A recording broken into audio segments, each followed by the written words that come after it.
आज Doubtnut app download करें। Doubtnut पर अपने सभी गणित, रसायन विज्ञान, भौतिक विज्ञान और जीव विज्ञान के डाउट्स का करो सफाया। बस प्रश्न की फोटो खींचो, एक ही प्रश्न को क्रॉप करो और तुरंत वीडियो सोल्यूशन पाओ। अभी डाउनलोड करें। सवाल दिया गया है बेटा कि एक वर्नियर कैलिपर्स की सहायता से एक बेलन की लंबाई का मापन करने के परीक्षण के लिए ये इतने परीक्षण लिए जाते हैं। 1 2 3 4 5 6 7 8 परीक्षण लिए गए हैं। तो हमें ज्ञात करना है बेटा प्रतिशत त्रुटि। ठीक है, चलिए निकाल लेते हैं प्रतिशत त्रुटि। किस तरीके से निकालते हैं देखिए। सबसे पहले हम लोग चलते हैं यहाँ पर, हल करते हैं इसको। तो सबसे पहले तो क्या कर लेते हैं, उस लंबाई का क्या निकाल लीजिए बेटा, आप माध्य निकाल लीजिए। तो लंबाई का माध्य किस तरीके से निकालते हैं हम, वो होता है हमारे पास में 3.29 plus 3.28 plus 3.29 plus 3.31 plus 3.28 plus 3.27 plus 3.29 plus 3.30। ठीक है, हो गया 8। 1 2 3 4 5 6 7 8। ओके, और बटे कितना कर देंगे हम लोग, पदों की संख्या है बेटा हमारे पास में 8।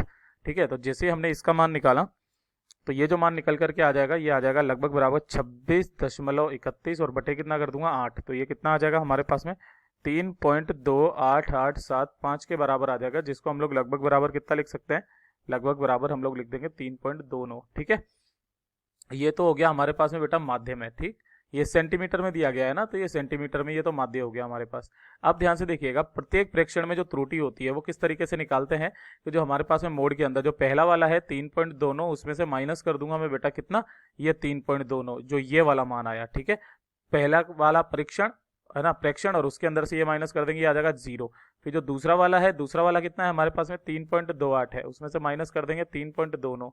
ठीक है, तो ये बराबर कितना आ जाएगा 0.01। इसका मोड आता है बेटा हमारे पास में हमेशा। ठीक है, फिर उसके बाद में हम लोग तीसरे परीक्षण में चलते हैं। तीसरा परीक्षण जो है वो है 3.29, यानी कि माइनस के 3.29, तो ये भी कितना आ गया 0 आ गया। फिर चौथे में आ जाएंगे तो 3.31। ठीक है, और माइनस कर देंगे 3.29, तो ये कितना आ जाएगा बेटा हमारे पास में, ये आ जाएगा 0.02 के बराबर। उसी प्रकार हम लोग क्या कर देंगे, पांचवा निकाल लेंगे। पांचवा कितना है हमारे पास में, कितना है पांचवा परीक्षण, ये पहला, दूसरा, तीसरा, चौथा, पांचवा है 3.28। ठीक है, तो ये 3.28 माइनस 3.29 माइनस किया तो ये आ गया 0.01। ठीक है, उसके बाद में जो छठा परीक्षण है वो कितना है बेटा हमारे पास में, 28 के बाद में 27, 29 और 30 है। ठीक है, तो ध्यान से देखिएगा, ये 27 माइनस कर दिया 3.29। ठीक है, तो ये कितना आ जाएगा 0.02 के बराबर। ठीक है, और ये फिर सातवां परीक्षण है, 27 के बाद में 29 था, 3.29 माइनस 3.29, ये फिर से वापस 0। और जो आठवां है वो कितना है हमारे पास में 3.30 है ना, और माइनस कर देंगे 3.29। ठीक है, ये कितना आ जाएगा 0.01 के बराबर।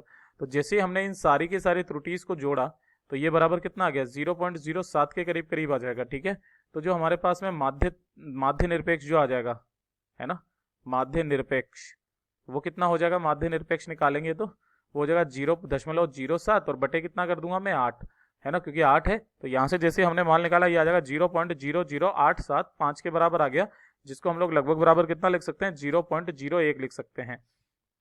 ठीक है, तो ये तो होगी माध्य निरपेक्ष त्रुटि के बराबर। ये क्या होगी, माध्य निरपेक्ष त्रुटि होगी। क्या मेरी बात क्लियर है? अब ध्यान से देखिएगा बेटा, हमें तो प्रतिशत त्रुटि निकालनी है। तो जो प्रतिशत त्रुटि जो होती है ना, वो क्या होती है बेटा हमारे पास में, जो माध्य त्रुटि होती है, ठीक है, 0.01 बटे क्या होती है, जो हमने माध्य निकाला था 3.29। ठीक है, और इंटू कितना कर दूंगा 100 कर दूंगा। जैसे हम लोग मान निकालेंगे ये लगभग बराबर जो आ जाएगा हमारे पास में 0.3, ये लगभग बराबर 0.3% के बराबर आ जाएगा। यानी कि हम लोग इसी की लंबाई को जो लिखेंगे वो किस तरीके से लिखेंगे, एल बराबर वो लिखेंगे 3.29 तो था ही सही, और प्लस माइनस कितना लिख देंगे 0.3%। ओके, तो यही हमारा इसका उत्तर हो जाएगा, ये वाला उत्तर है। प्रतिशत त्रुटि हमसे पूछी गई थी वो ये रही, और इसको कुछ इस तरीके से लिखा जाएगा। धन्यवाद। कक्षा 6 से 12वीं से लेकर नीट, IIT, JEE वो एडवांस के लेवल तक 1 करोड़ से ज्यादा छात्रों का भरोसा। आज ही डाउनलोड करें डाउटनेट ऐप या व्हाट्सएप करें अपने सारे डाउट्स 8400 400 400 पर।